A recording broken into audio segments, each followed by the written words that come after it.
Hi, this is Jeremy Bradshaw from MarineMax in Venice. This is one of our brand new Sea Ray 310 SLX. This particular one is the outboard powered version. So what we're going to do is kind of go through the boat.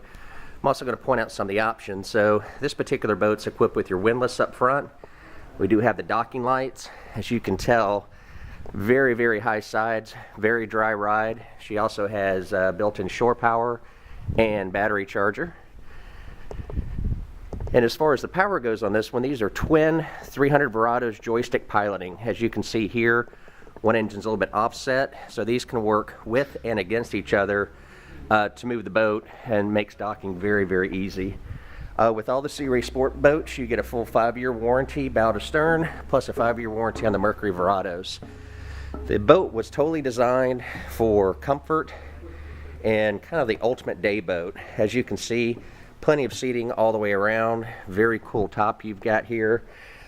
This comes up right here, gives you a tremendous amount of storage because you don't have the stern drive, so you have all this extra room inside the boat.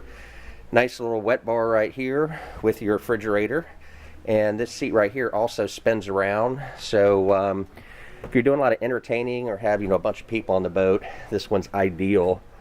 Here at the dash, everything is controlled from the dash, all the boat's functions. This is for your joystick piloting right here, and digital throttle and shift, of course, with the Verados. Up front, very deep. Here's your windlass right here. Lots of room here, and as you can see, the quality, the fit and finish in the boat is just excellent. So to recap, this is the Sea Ray 310 SLX Outboard. It's at MarineMax in Venice. Feel free to give us a call. Again, my name is Jeremy Bradshaw. The number here at MarineMax is 941-485-3388. Thanks for taking the time. Hope to talk to you soon. Bye.